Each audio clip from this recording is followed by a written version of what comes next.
Manifest with वृषालीमध्ये तुमच्या सर्वांचं मनापासून स्वागत.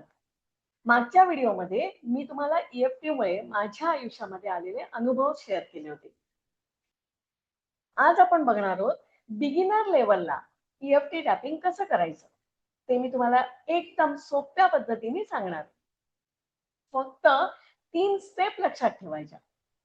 स्टेप 1, तुमचे प्रॉब्लेम्स किंवा चॅलेंजेस काय आहेत ते पहिले आयडेंटिफाय करा.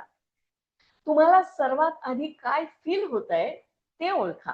जर तुम्ही नव्याने ईएफटी करत असाल तर सुरुवात अगदी सिंपल पद्धतीने करा. एक उदाहरण म्हणून बघूया की स्ट्रेस आहे, एन्झायटी आहे, फिअर आहे, ओव्हर थिंकिंग आहे, कॉन्फिडन्स कमी आहे. आता या सगळ्यामध्ये स्वतःला विचारा की मला नेमका आता काय त्रास देत आहे किंवा कोणती इमोशन मला आता त्रास देते. एक उदाहरण, मला इंटरव्ह्यूची भीती वाटते, माझं मन खूप रेस्टलेस झालंय किंवा मला कसली तरी अनामिक भीती वाटतेय, एन्झायटी वाटतेय. आता स्टेप 2, इंटेन्सिटी स्केल चेक करा. मी तुम्हाला परत परत सांगत असते की इंटेन्सिटी चेक करायची आहे. आता इंटेन्सिटी चेक करायची म्हणजे काय करायचं आहे, तुमच्या फिलिंगला 0 to 10 या स्केल वरती एक नंबर द्यायचा आहे. म्हणजे काय, तर 0 म्हणजे काहीच त्रास नाहीये, 0 to 5 म्हणजे थोडा थोडा त्रास आहे, पण 5च्या पुढे त्याची इंटेन्सिटी लेवल जास्त आहे. उदाहरणार्थ, आपण एका व्हिडिओमध्ये एन्झायटी वरती टॅपिंग पण केलेलं आहे. आज आपण भीतीवरती बघूया. तर उदाहरण म्हणून समजा भीतीची इंटेन्सिटी जर 10 पैकी 8 आहे तर टॅपिंग केल्यानंतर नक्की फरक कळतो. आता स्टेप नंबर 3, टॅपिंग सुरू करायचं. तर आपण सुद्धा टॅपिंग करून बघूया. कराटे चॉपला पहिल्यांदा टॅपिंग करायचंय, 3 वेळा सेटअप स्टेटमेंट बोलायचंय. जरी मला आता स्ट्रेस किंवा भीती वाटत असली तरीही मी स्वतःला स्वीकारते.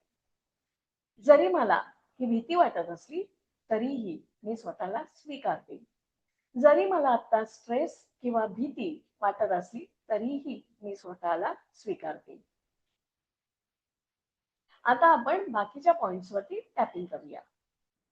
आयब्रो जवळ हा स्ट्रेस, ही चिंता, माझ्या मनामध्ये खूप प्रेशर आहे, मी हे रिलीज करते. मी शांत होऊ शकते, माझं शरीर रिलॅक्स होत आहे, मी सुरक्षित आहे, मी शांतता फील करते.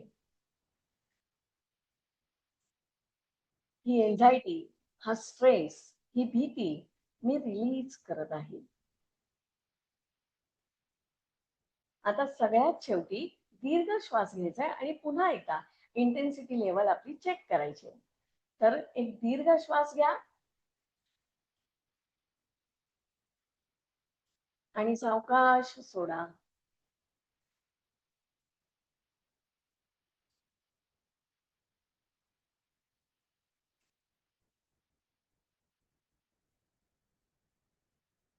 चला, परत एकदा आपल्याला इंटेन्सिटी चेक करायची.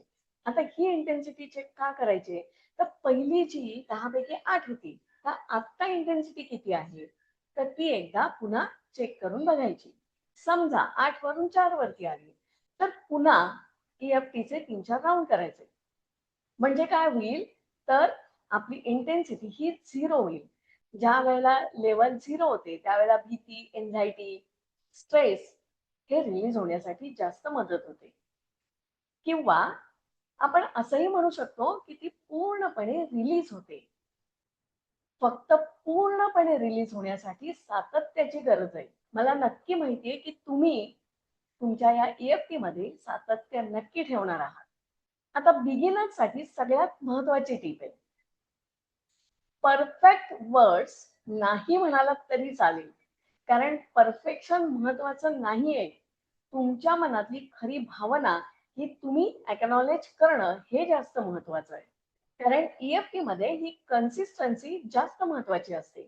दररोज फक्त 5 मिनिटं जर ही ईएफटी केली तरीही स्ट्रेस मॅनेजमेंटमध्ये नक्की मदत होऊ शकते.